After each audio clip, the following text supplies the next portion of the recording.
We wish to acknowledge that Canada is on Turtle Island, which is a vast territory of traditional landscapes of many Indigenous peoples who over time have occupied and made this land their home from time immemorial. The original peoples who began their journey taking those early footsteps in our creation stories across this land, some came from the stars and others came from the sky. And there were those who came from underground. But there's something important that they all share. And that is their stories of arrival to this land we call home, on Turtle Island. Nindinawe Magani Duck, which means all my relations, which means we are all related.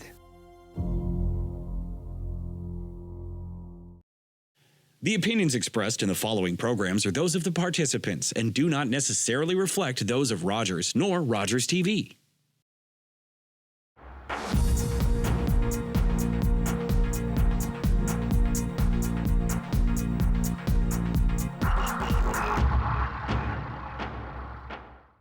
Hello, everyone, and welcome to Talk Politics. Our guest this week is Oshawa Mayor Dan Carter. First time we've had the chance to speak in 2023. Happy New Year to you. Happy New Year, Deb. It's great to be able to see you. I wish you and your team all the best in 2023. It's hard to get used to saying 2023. So I know. Even writing 2023. I know. So, a new year, a fresh start, but some sad headlines at the beginning of the year. Recently we lost David Onley, former Lieutenant Governor of this province and a respected member of the media for years. Yeah. And I mean, I remember David when he was at City TV originally and his work there. And of course, then he carried on his work and served on behalf of the Queen and the country. And you know what? I remember he did a show with you guys at Durham with Scott Bremner. Bremner, the Durability Show, yeah. Durability Show. And he sat down with David Onley and had a great talk. And David did some wonderful things in regards to accessibility and the conversation around it and changes that were necessary. He was a great ambassador, not only for the province, but for the country and of course, accessibility across the nation. And he'd be sadly missed. A young guy too. I think he was 72 years old, so that's very young. And my understanding is at a younger age, he had polio and struggled with that throughout his year, but it never stopped him. He was a great advocate. He was a great ambassador. He was a great cheerleader for our province and our country. And for those that don't have a voice, and he did a tremendous job, and he will be sadly missed. It's always at the beginning of New Year's, we seem to lose really important people in our community. And I think it reflects and reminds us that service for others and on behalf of others is one of the most wonderful things people can contribute to. David demonstrated that in everything. And you think about people like Jack Layton and his service and the wonderful things that he did. And, we're losing many leaders that have contributed to our country tremendously. He'll be sadly missed. His family. All right. So we've got a full list of topics to discuss today. Let's start with Bill 23, a bill that was supposed to help build housing and deal with the housing crisis, but it's almost created a crisis for municipalities. What are your thoughts? My thoughts are many and very deep in regards to it. I'm part of the Big City Mayors Caucus that represents 29 cities, largest cities across Ontario. We represent, I think, about 66% of the population of Ontario. And we've made it quite clear that if the province is trying to accomplish building more homes faster, let's have a conversation with the municipality so that we can be part of the equation. Number two, that there was no consultation in regards to the massive changes that are going to have huge financial impacts on our city. In our circumstance, we've estimated early $75 million of lost revenue and impact in regards to downloading from the province onto the city over the next 5 years. I think The region is well over $300 million. And I know that my colleagues across the region of Durham also have done their evaluation. This is a complex issue, but there are simplicities to it. And if we're talking about building more homes because of the reason that we've got to find homes, I understand that. But let's look at it logically. One is we're building in Ontario, to my understanding, about 70,000 units per year. And the Premier wants to go to 150,000. Well, there's some practicalities that we have to address. One is we have a labor shortage and a skilled labor shortage. So we're not even addressing that, but we're demanding communities and municipalities to meet certain guidelines to be able to build these homes that we don't build. So one is we're not talking about the trades aspect and the labor impact. We're not also talking about construction inflation that has been running anywhere from 20 to 40% each and every month since the pandemic ended, and the affordability factor of what those construction costs cost. And the third element is how many approved plans are there, or units planned for each municipality. In our circumstance, we have 8,000 units that we've approved. All they have to do is pull their building permits and they can start building. But they've made a decision for whatever reason, and it could be a labor shortage or a skilled labor shortage. It could be cost of materials. The developers are holding off right at this particular time. There is a strategic way we can address this, but just arbitrarily making these massive changes and then saying that municipalities are sitting on hundreds of millions, if not billions of dollars of reserves. And by the way, the reserves have been legislated by the province that we must have designated reserves to be able to meet the needs of the future. And we follow that regulation. We always make sure that our budgets are balanced. We cannot run a deficit. So we're not like the province where we can run hundreds of millions or billions of dollars in debt. We cannot do that. So there are many elements that we understand that have to be addressed, but let's do it strategically so that we can actually have success. We didn't get here in a year or 3 years. We got here in a long period of time. All the municipalities want to be part of the solution, but the steps that they've taken with this particular bill are downloading hundreds of millions, if not billions of dollars onto the taxpayers of Ontario. And to be absolutely honest, this is not going to build homes faster. By the way, there's been a statement that this will make houses a lot more affordable, that all of these costs will be decreased and therefore they'll be passed on to consumers. Well, I'll be very frank with you. We have not seen any signs that that is a true statement. And I don't believe that that will be the case in the long run. Let's be strategic. Let's make sure municipalities are part of it. Let's make sure the construction and development industry is part of it. Let's be methodical and let's address the issue of the day. Everybody's always looking for these quick wins in regards to complex issues. This is affordable housing or homeless or healthcare. Everybody's looking for something to happen like that. The reality being is you cannot fix something so complex with one policy statement and download billions of dollars onto municipalities and expect them to be able to make the changes that you believe will build more homes. It's unrealistic. And I'm not a rarity when it comes to our position. If you talk to other mayors across the Durham region, all of them will say the same thing, Deb. Yeah, so what's going to happen is that downloading is going to end up on the backs of taxpayers. We're planning for it as we go through the budget process right now. We have to plan that. It got royal assent. It is law of the land right now.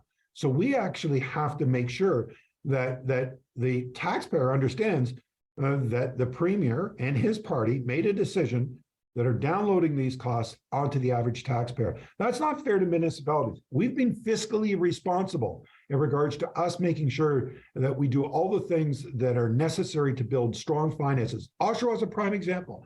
Over the last 12 years, we've gone from record debt to one of the lowest debts in all of Durham region. We went from the bottom third of the BMA study to the top third. We had nothing in our reserves. We had over $120 million in debt. We're down to $38 million worth of debt. We've built our reserves. We've been fiscally responsible to our taxpayers and our ratepayers here in the city of Oshawa.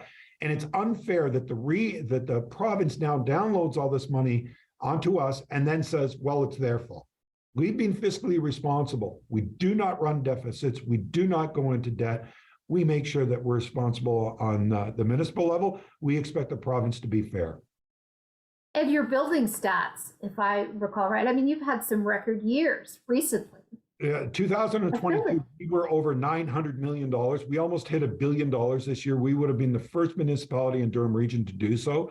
We've been recognized in the GTHA as the fastest approval time. So we've looked at efficiencies about how to get the process better, electronic submissions, all of the working elements to make sure that the process is really, really efficient. So we've done all those kind of things. So we look at always, it's evolutionary. We look at how can we improve the customer-centric approach that we try and take here at City Hall and make sure that we evaluate it so that our customers and our investors and our partners feel that as they come into City Hall, that they are being addressed accordingly. So I'm just baffled by the decision. As a matter of fact, I asked our MPPs, were you in the room when these discussions were on? And the response back from our MPPs was yes. And I said to them, many of you had served on the municipal level. Why didn't you say, do you understand the financial impact this is going to have, not only on the communities that I represent, but the communities all across the province of Ontario? I just don't know what happened in those conversations. What was their answer when you asked that question? Well, they said, well, we believe that this policy will build more homes faster. And I said, I understand your policy, you believe that, but my one question is, where are you going to get the labor? Because there's labor shortages all the way across. I mean, they can't find people to work. I mean, our unemployment rate in Oshawa right now is 4.2%. It is lower than the province of Ontario and Canada. Canada is at, I believe, 4.5%. We're at 4.2%. We are at 67% participation rate. We got 1,035,000 jobs that are open. We got 1 million people that are unemployed. We've got more jobs than people that are unemployed. If we had 4%, it's almost like 0% unemployment across the country, just like in the United States at 3.5%. So the industry itself is suffering because it can't find skilled trades and laborers to build these homes. The other thing is, where do I get the extra engineers and the plans examiners and all of the people that are necessary to be able to make sure that we have things in place? And by the way, we haven't even talked about one of the big things is, by advancing this, how does water and sewer get to places that were not planned for water and sewer for maybe 5 to 10 years from now? How do we absorb hundreds of millions of dollars of water and sewer and make sure that we're able to meet the guidelines of the province? It's poorly planned, in my opinion, and many of us are speaking our mind in regards to it. Is there another aspect of this that's been explained to me, that you can no longer, when you're looking for planning and making sure there's no flooding, and in that aspect, you can't reach out or use conservation authorities anymore? Yeah, there's some complications when it comes to the Conservation Authority. There's aspects that have been put in place to mitigate risk. CLOCA does a great job of making sure that they protect our canopies and our waterways. And there is flood areas that have been identified. And those flood areas have been identified because of the reason that they believe that, one, this is a flood risk, or number two is it's environmentally sensitive and you have to take that into consideration. But making sure that they're not part of the equation doesn't help in regards to one of the biggest issues that the world is facing right at this particular time, which is the environment. And we've got to be able to take those experts and make sure that they have a voice at the table. They're not there to stop development. What they're there to do is make sure that they protect the environment, make sure they mitigate the risk in regards to massive flooding, and they have to understand that we are going through a climate change. And their recommendations are to try and help us deal with all of the complexities when it comes to global warming and the environment itself. And that's an important voice to have at the table. So ignoring that or pushing it off aside, I don't believe that it's beneficial to those individuals that may be buying those brand new homes and they find themselves in a situation where maybe they're now in an area that is high risk. I just don't think it's advisable. the question has been asked then, if you can't rely on Conservation Authority experts, where are you going to get these experts to bring to the table when you are planning your developments? And it's going to cost you more. Yeah, I got to be honest. I got to be honest with you. If I'm going to get heart surgery, I want all the best experts at the table. You know what I mean? So yeah. And the same thing with, the biggest investment most people make is their home. Yeah. And we want to make sure that as a municipality that we're responsible. The decisions we make are not always easy ones, but we try and make sure that we take the information that we have. We try and look at what is the right approach in regards to those experts coming to the table to be able to find a solution. And when it comes to the environment, I am not an expert in regards to the environment, but I'm glad that I have experts in the environment that we can tap on and get their opinion to make sure that future residents of our community or residents of our community that are purchasing the largest purchase they'll make in their life is protected based upon the knowledge that I was given by those experts. I think it's our duty to do so. Okay, I'm going to hold you there. We're going to take a quick break. We are in conversation with Oshawa Mayor Dan Carter. You're on Talk Politics. Don't go away.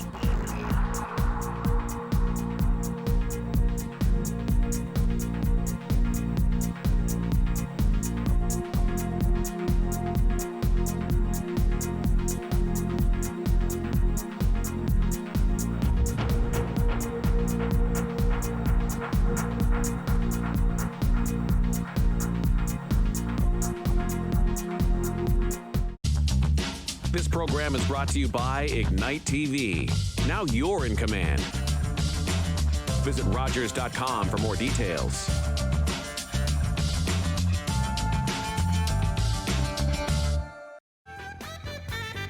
Hi, I'm Sean Lackey, and this is Sold with Sean Lackey. You should check us out if you want to find out what's going on in the world of real estate. We'll have all sorts of guests to keep you in the loop on what's going on in this wonderful world. Hey, what's good, everybody? I'm Karim Grant, a former professional football player. Do you want to know what current and former professional athletes are up to these days? Catch the Players Corner with Karim Grant exclusively on Rogers TV. You're watching Rogers TV. Welcome back to Talk Politics. Our guest this week is Oshawa Mayor Dan Carter. We were talking about Bill 23 and the effect on taxes and your budgets. Let's talk about the other challenges in coming up with your budget this year. I would think Bill 23 is the big one. How do you plan for that? I think we have to anticipate what the costs are going to be and how we're going to address those costs and still continue to deliver services. So we're building into it the risks that we know at this particular moment and what it may impact our community and our municipality at.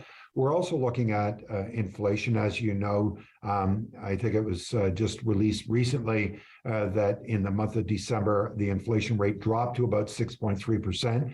But that's still very, very high. We try and target around 2% in this country about inflation. And we have a very strong jobs market. So you take those things into consideration, and then you look at delivering the services of a growing municipality and how do you do that reasonably and make sure that you understand about the household budgets that people are facing. And you've got to take all these equations into place. For the last 4 years, I was really proud because we paid down debt, built our reserves, and our tax impact was 1.79% over 4 years. I worry that that trend has ended, and that the escalated cost because of inflation, because of Bill 23, and because of the impact from the province downloading millions and millions of dollars to the city of Oshawa and the region of Durham. Those numbers are unrealistic at this particular time, but we're going to do everything we possibly can to make sure that we continue to deliver services, make strategic investments to make sure that our infrastructure is safe and sound, and that we continue to be able to meet the expectations of our ratepayers. But, I'm going to be very public about these decisions that are made and what impact it's having on your household budget. I have a direct responsibility of being fiscally responsible here at the city. I'm proud as the mayor and as a member of regional council in my very first term to be fiscally prudent and very disciplined in regards to it. My philosophy has not changed, and I will continue that pathway forward. Okay, on to a different topic. Sure. I want to ask you about the headlines that say Oshawa is banning tobogganing. Let's talk about this issue, Dan. You're not banning tobogganing. So you'll remember, I think it was about 12 or 16 months ago, there was a tragic accident that happened, I believe in Ottawa, where a young girl on a sled, I think, went down a hill and was badly injured. So the Durham insurance pool that we're part of, all municipalities in the region of Durham are part of the insurance pool. And because of that incident, the Durham insurance pool went out and did a risk analysis of our hills. Now, they also included, I want to get it right, us, Ajax, Clarington, Brock, Scugog, and Uxbridge. And they evaluated about 10 of our hills. And they've made a recommendation that 2 hills they're comfortable as designating that they're safe and that they don't have trees, there's not stumps, there's not rocks, that it's a clear path and they feel comfortable. They've made a recommendation that the other 8 hills that they've audited should be undesignated hills, and that we should put signage up. We should warn people that these hills are not designated hills. There are dangers that may not be appear to people as they utilize those hills. And we're trying to make sure that we inform people in regards to it.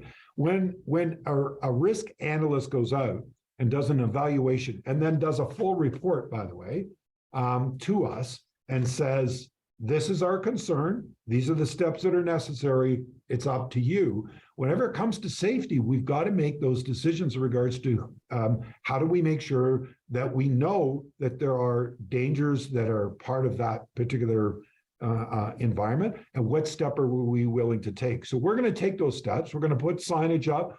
We're going to let people know that these are undesignated hills. Please use that. If they're going to use them, they're going to, people are going to use them. But we want to make sure that we've done everything we possibly can, because the last thing that I would want to do is, knowing the information that's in this report and then not doing something and then seeing somebody get seriously hurt, and then a parent or a grandparent say to us, well, you knew and you didn't do anything. What we're doing is we're taking the appropriate steps. By the way, I didn't know this. Do you know that in the top 5 categories of high risk winter sports, tobogganing is one of the highest risk areas and has one of the highest rates of injury? And I had no idea.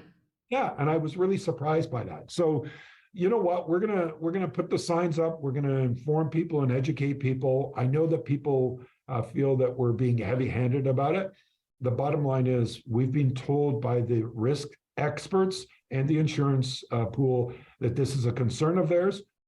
They've given us advice. We're hopefully going to make sure that we do everything we possibly can to keep people safe. And to be absolutely honest, Deb, I think the public expects that. I think they expect us to make decisions about the safety and well-being of their family, especially when we know. And that's what we're going to do. So no, we're not banning tobogganing. What we're doing is we've designated 2 hills. We're undesignating other hills. We're making sure that proper signage is up. We're saying to people there are either apparent dangers or things that you may not be able to see, and that it's being advised that you do not use this hill because of those risks. It will still be up to people's personal choices, but I want to make sure we do everything we possibly can to keep people safe. You've done your due diligence. Knowledge is power, and people can now make their own decisions, bottom line, right? That's correct. Yep. So we'll see. And you know what, we're not, this winter too has been not a great winter for tobogganing, as you know. No. So, but you know what, we're going to, again, as hard decisions are made, but we're trying to do the right things for the right reasons at the right time. And we're going to make sure that the health and the well-being and safety of our residents, we're going to do everything we possibly can within the power that we have. Okay, we only have about 3 minutes. I want to ask you, where do we stand on the lease extension of the Generals at the Tribute Center? So we've had communication both with the Oshawa Generals and our team. Matter of fact, the request came through to our committees. Our committees have sent it back to staff to do an evaluation, and we're going to continue those conversations. I think the Oshawa Generals have about 7 or 8 years left on their lease. Mr. Tullio, of course, is trying to find a way of getting a long-term extension onto his lease, and our team and our council are working towards finding that agreement. So negotiations are continuing. Okay. I have to ask you about businesses. We've heard about a lot of businesses that are moving out of the downtown and are choosing to move up to North Oshawa. Does that concern you at all? Just recently, the urban market. So the urban market has made a decision to move in North Oshawa to, I think, 1,000 Simcoe Street, which is just south of Beatrice on Simcoe. I think they've taken up a small 500 square foot space there, or 750 or 1,000 square feet. They've made a business decision that they believe that that's where they need to locate. That saddens me, of course, because the urban market, I think, the idea behind it was really exciting to be able to see. I still believe in our downtown, and I believe that there's great opportunities. We have seen a net new, more businesses move into downtown than move out of downtown. Many landlords are continuing to make strategic investments in their buildings in downtown. We've got programs to support them through that. I believe that our downtown is going through a period of transformation, but I'm a great believer in the downtown. I was a great believer when I invested in the downtown in 2010 and bought properties and still own properties there and businesses there. And I'm a great believer that the future of the downtown is very bright. You look at what we've done at 80 bond and 100 bond through Atria developments. You look at the new developments that are happening, the new urban park that'll be at Simcoe and Bond. You look at the widening of the streets, the new lighting program, the working relationship with DOBA and the Greater Oshawa Chamber of Commerce. We're moving in the right direction. We do have some challenges, and we're going to continue to work with business owners to make sure they understand that downtown is a good place to invest. Okay, and on that, we are out of time. Oshawa Mayor Dan Carter, thank you so much once again for joining us. It's always a pleasure, Deb. All the best in 2023. And same to you. And to our viewers, thanks again for letting us spend some time with you. Until next time, I'm Debra Hutchison. Bye for now.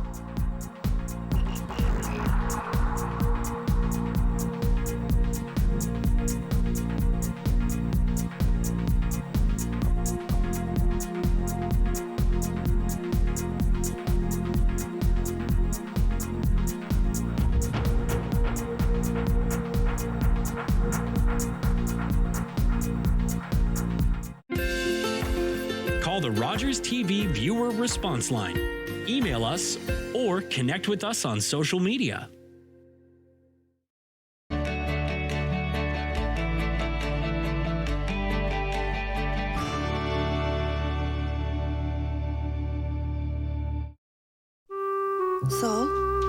Saul, toast is burning. Toast is not.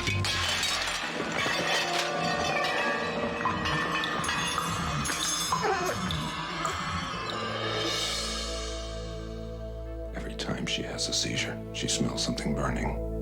Now, if we can provoke that smell by probing the surface of the brain, we'll find the source of the seizures. Mrs. Gold, do you feel anything? I can see the most wonderful lights.